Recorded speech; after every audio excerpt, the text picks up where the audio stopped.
Hi everyone, today I am going to solve chapter 5 of the SS part of the Pearson MyITLab course.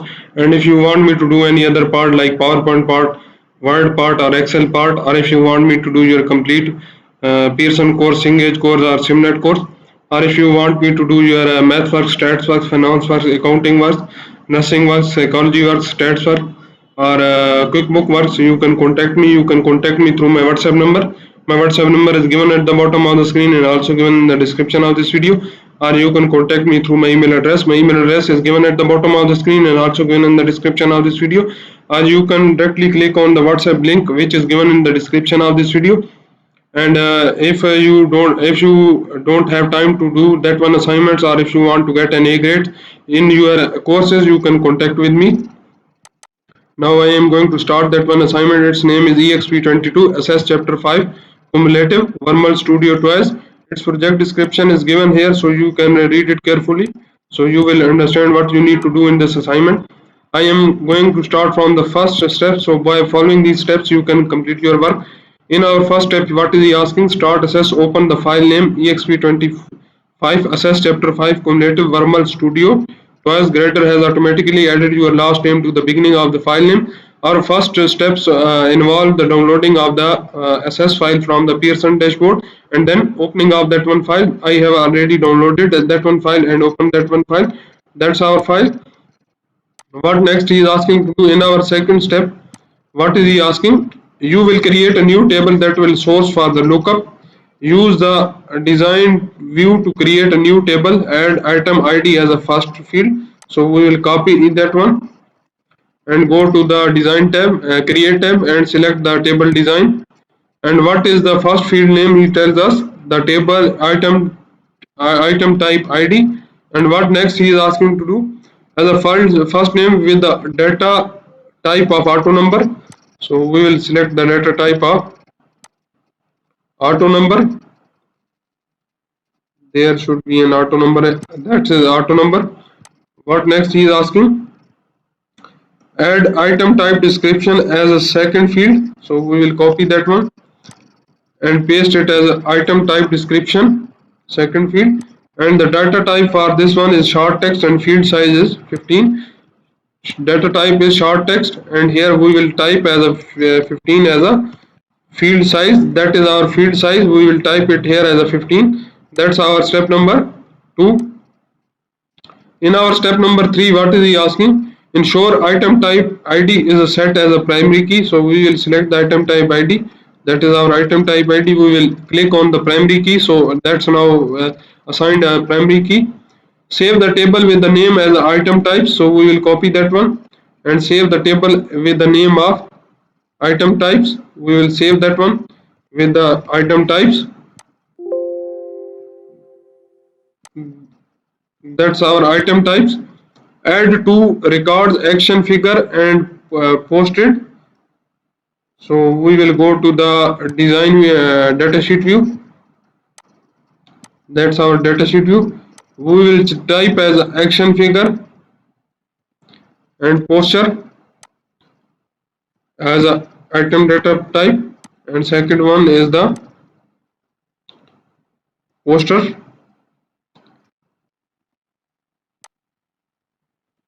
Then close our table. That's our step number 3. In our step number 4, what is he asking? You will edit the inventory table design to validate data. You will make 2 fields required and add a validation rule to the field. You will also make the test to make sure that the rules are intended. Open the inventory table in design view. So we will go select the inventory table and open in the design view. That's now opened in the design view. What next he is asking to do? Set the inventory quantity and item type ID field to required. So we will select inventory quantity. That's our inventory quantity. We will make that one required as a yes. Change it here as a yes because this one assignment I have first solved. So this one already solved, but I will show you how to solve. And item type ID field is a required. Select the item type ID and go to the required field and change it here. If you have no here, change it to yes. That's our step number 4. In our fifth step, what is he asking? Establish a validation rule for the inventory quantity that required the value to be greater than or equal to 0. Create a validation text of the quantity. The value of that one field must be greater than or equal to 0 with the validation rule. So we will go to the inventory quantity. That's our inventory quantity. Here, what is the validation rule? Our validation rule is the is greater than or equal to 0. So we will type it here as is equal to greater than or equal to 0. What is the validation text? We will type a validation text here as the value of this field must be greater than or equal to 0. We have to first type that one in the validation rule, and then in the validation text we have typed that one thing. That's our step. Switch to the datasheet view. We will switch to the datasheet view. That's our datasheet view. Save the table now. That's our datasheet view. Change the inventory quantity in the first record to -2. The validation text appear. Close the check box. So first one inventory quantity, we will change it to -1, -2, and press enter. You see our validation text is appear as the value of this field must be greater than or equal to 0. We will press OK. So its main thing is that we need to check that our validation text or validation rule is working or not working. It's working. Then press escape to restore the original value of the inventory quantity and close the table. So we will press escape. Our value is 36. Now you will press enter. You see we have 36 value. Then it's not showing any error. Then we will save and close the table. That's our step number fifth one. In our step number 6, what is he asking? To help keep data input consistent, you will add input mask to the form field of the employee table. Open the employee table in datasheet view. So we will open the employee tables in the datasheet view. That's our open. We have opened the datasheet view. And what we need to do? We will open this one too. Go to the design view. Change the view here to design view. And what next he is asking to do? Add a phone number input mask for the phone number field, storing the with the symbol. Save and close the table. So we will select the phone number field, and we will select the input mask and select the 3 dots here, and select the phone number first one, and select first one input mask. Next, and with the what he tells us, storing with the symbol. So we will select the storing with the symbol, first one with the symbol in the mask like that, and press next, and then finish that one. So input mask is applied to our phone field in the employee table. That's our step number 6. We have total 12 steps in this assignment. I have performed six steps in this video.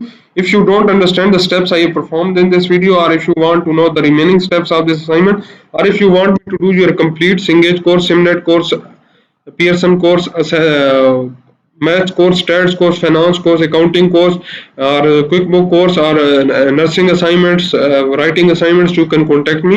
You can contact me through my WhatsApp number. My WhatsApp number is given on the screen and also given in the description of this video. Or you can contact me through my WhatsApp number. My WhatsApp number is given on the screen and also given in the description of this video. Or you can scan the WhatsApp barcode which is given in the thumbnail of the video and in the thumbnail of the channel. And if you directly come in my inbox, just click the link which is given in the description of this video. That's WhatsApp link. Click on that one and you can directly come in my inbox. And if you want to get an A grade, you can contact with me. You can deal with me for your complete course also. And if you like my video, please subscribe my channel to get new video updates. Thank you. Hi everyone, today I am going to solve chapter 5 of the SS part of the Pearson MyITLab course. And if you want me to do any other part like PowerPoint part, Word part, or Excel part, or if you want me to do your complete Pearson course, Cengage course, or Simnet course, or if you want me to do your math work, stats work, finance work, accounting work, nursing work, psychology work, stats work, or QuickBook works, you can contact me. You can contact me through my WhatsApp number. My WhatsApp number is given at the bottom of the screen and also given in the description of this video. or you can contact me through my email address. My email address is given at the bottom of the screen and also given in the description of this video, or you can directly click on the WhatsApp link which is given in the description of this video. And if you don't have time to do that one assignments, or if you want to get an A grade in your courses, you can contact with me. Now I am going to start that one assignment. Its name is Exp25 Assess Chapter 5 Cumulative Varmel Studio Twice. Its project description is given here, so you can read it carefully, so you will understand what you need to do in this assignment. I am going to start from the first step, so by following these steps you can complete your work. In our first step, what is he asking? Start assess, open the file name Exp25 assess chapter 5 cumulative Varmel studio. Twice grader has automatically added your last name to the beginning of the file name. Our first steps involve the downloading of the SS file from the Pearson dashboard and then opening of that one file. I have already downloaded that one file and opened that one file. That's our file. What next he is asking to do in our second step? What is he asking? You will create a new table that will source for the lookup. Use the design view to create a new table. Add item ID as a first field. So we will copy that one and go to the design tab, create tab, and select the table design. And what is the first field name? He tells us the table item type ID. And what next he is asking to do? As a first name with the data type of auto number.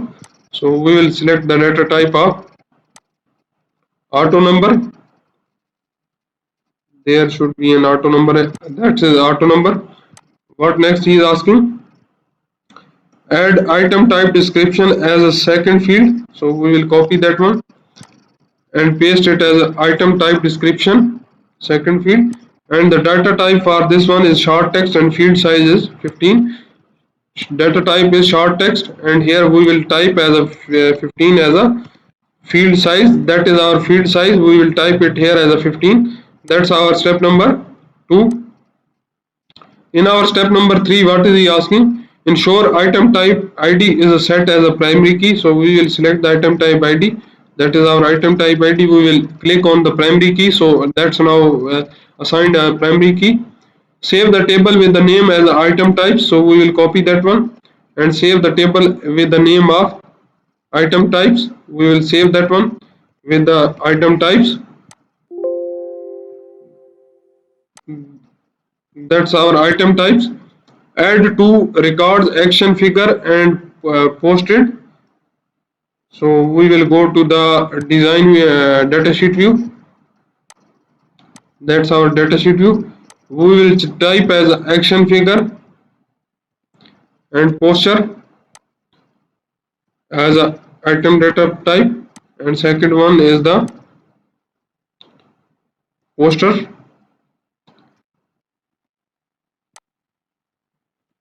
Then close our table. That's our step number 3. In our step number 4, what is he asking? You will edit the inventory table design to validate data. You will make 2 fields required and add a validation rule to the field.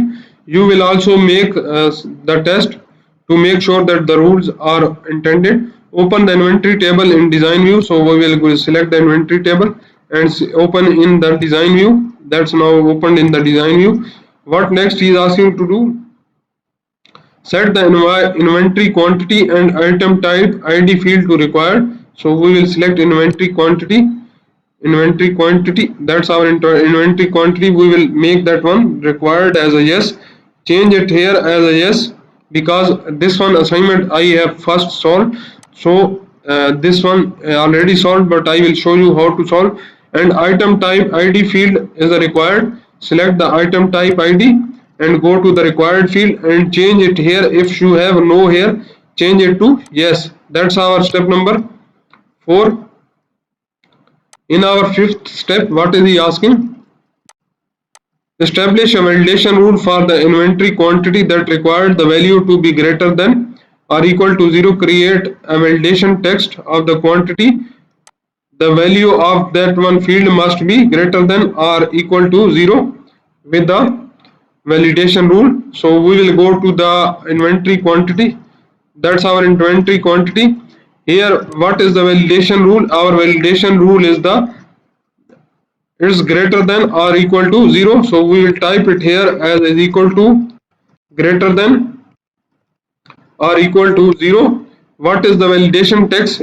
We will type a validation text here as the value of this field must be greater than or equal to 0. We have to first type that one in the validation rule, and then in the validation text we have typed that one thing. That's our step. Switch to the datasheet view. We will switch to the datasheet view. That's our datasheet view. Save the table now. That's our datasheet view. Change the inventory quantity in the first record to -2. The validation text appear. Close the check box. So first one inventory quantity, we will change it to -1, -2, and press enter. You see our validation text is appear as the value of this field must be greater than or equal to 0. We will press OK. So its main thing is that we need to check that our validation text or validation rule is working or not working. It's working. Then press escape to restore the original value of the inventory quantity and close the table. So we will press escape. Our value is 36. Now you will press enter. You see we have 36 value. Then it's not showing any error. Then we will save and close the table. That's our step number. Fifth one, in our step number 6, what is he asking? To help keep data input consistent, you will add input mask to the whom field of the employee table. Open the employee table in datasheet view. So we will open the employee tables in the datasheet view. That's our open. We have opened the datasheet view. And what we need to do, we will open this one too. Go to the design view. Change the view here to design view. And what next he is asking to do, add a phone number input mask for the phone number field, storing the with the symbol, save and close the table. So we will select the phone number field, and we will select the input mask and select the 3 dots here, and select the phone number, first one, and select first one input mask.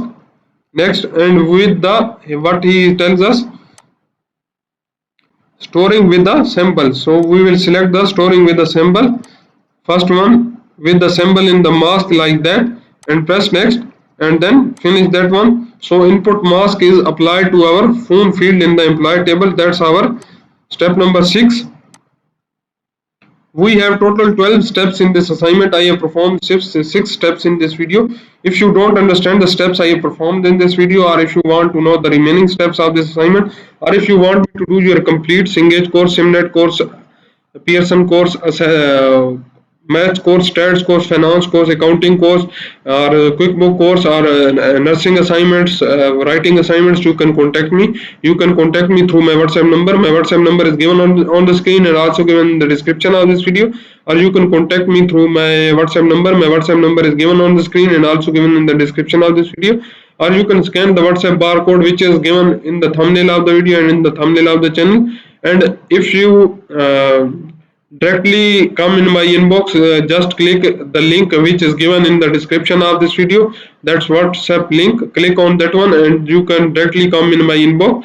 And if you want to get an A grade, you can contact with me. You can deal with me for your complete course also. And if you like my video, please subscribe my channel to get new video updates. Thank you.